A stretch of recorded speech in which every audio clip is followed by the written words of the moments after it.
Tonton terus Ennews TV dan ennews.co.id agar tidak ketinggalan update berita terbaru dari kami. Jangan lupa dukung terus channel kami dengan cara subscribe, like, dan juga komen.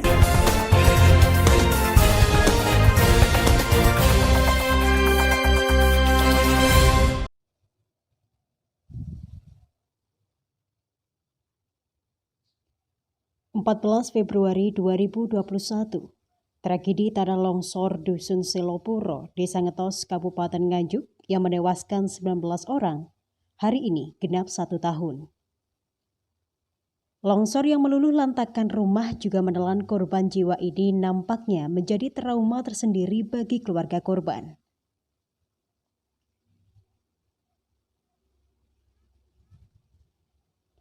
Karena rumahnya rusak dan juga pemerintah tidak lagi mengizinkan kembali ke kampungnya, 48 kepala keluarga hingga saat ini masih bertahan di rumah yang dikontrak pemerintah daerah senilai Rp500.000 per bulan.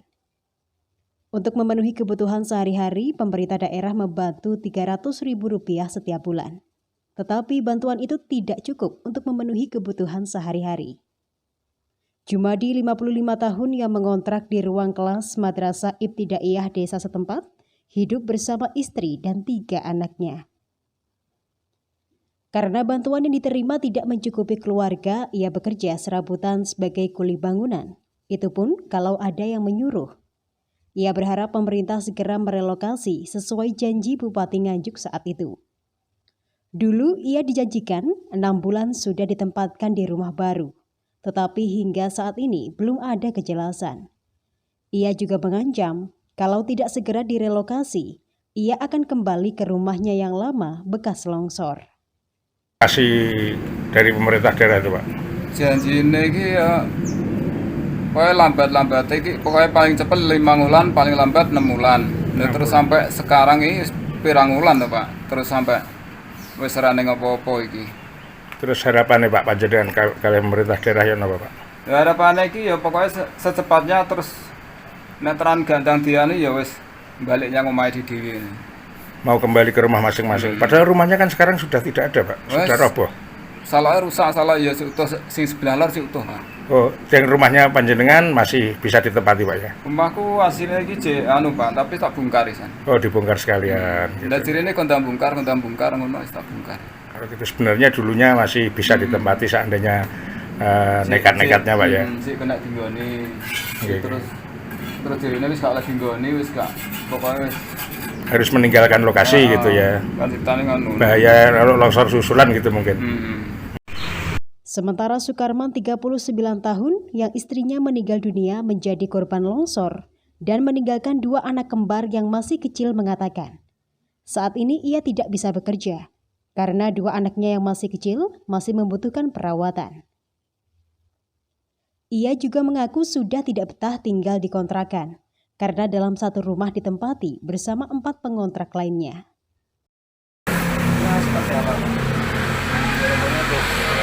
Cepat-cepat lokasinya itu, Mas, pembangunan rumah itu ya cepat. Kenapa, Pak? Kalau di tempat kos gimana, Pak? Kos kan nggak enak toh lama-lama.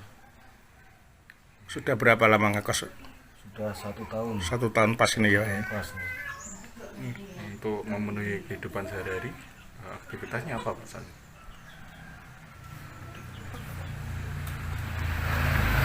Apakah bisa bekerja, Pak?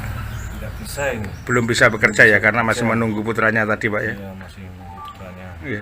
Kalau kehidupannya sehari-hari apa masih mengandalkan bantuan dari pemerintah itu, Pak? Ya, Saat ini bantuan dari pemerintah cukup, Pak, untuk kehidupan sehari-hari? ya kurang. Masih kurang sebenarnya, Pak ya. Kalau di rumah sini ada berapa kakak, Pak, yang ngekos? Di rumah sini 4 kakak. 4 kakak, 5 kakak bersama tuan rumah gitu berarti, Pak. Terpisah Widi Cahyono, Camat Ngetos mengatakan, pemerintah daerah hingga saat ini masih mengupayakan relokasi bagi korban longsor Selopuro. Pemerintah akan membangun 48 rumah di lokasi yang telah ditentukan, yaitu tanah perhutani yang ada di desa yang sama. Ditambahkan oleh Widi, secara teknis ia tidak mengetahui karena ia baru menjabat 1 bulan di Ngetos. Menceritakan perkembangan untuk para korban longsor saat ini sejauh mana? Baik, terima kasih. Assalamualaikum warahmatullahi wabarakatuh.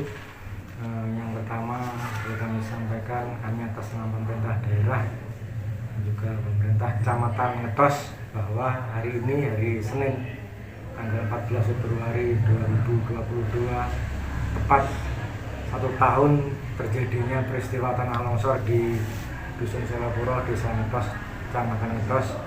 Kami menyampaikan turut belasungkawa dan juga selalu mendoakan mudah-mudahan arwah para korban diampuni segala dosanya, diampuni hilafnya dan diterima amal ibadahnya, dan juga keluarga yang ditinggalkan diberikan kekuatan lahir dan batin.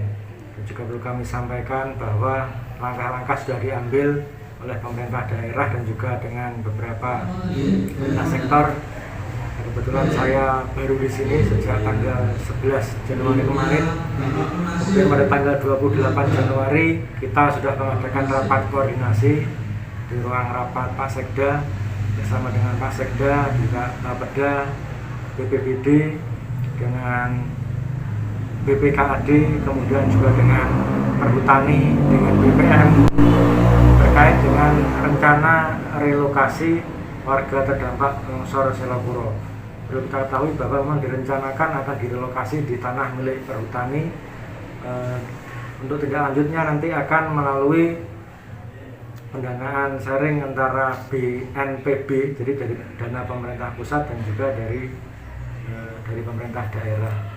Ini untuk tindak lanjutnya nanti akan lebih lanjut. Dan juga kemarin hari Rabu tanggal 2 Februari kami juga sudah berkoordinasi dengan Kepala Bidang Kedaruratan BPBD Kabupaten Nganjuk untuk menanyakan tentang perkembangan rencana relokasi ini. Mudah-mudahan dalam waktu dekat ini segera bisa direalisasikan. Mungkin itu saja yang saya tahu tentang perkembangannya tentang relokasi ini. Kalau kesulitan Pak, tingkat kesulitan untuk relokasi sendiri sebenarnya ada di mana Pak? Kok hingga 1 tahun ini belum terrealisasi gitu Pak? Kalau untuk yang itu Pak, mohon maaf karena ini terkait dengan hal teknis. Ada hal teknis tentang teknik sipil, ada hal teknis tentang keuangan. Sebenarnya tanah yang disiapkan untuk membangun relokasi korban longsor sudah ada. Bahkan sudah ada patok-patok pembatas bangunan. Tetapi mengapa hingga saat ini belum juga dibangun? Haryadi Suwandito, N News TV.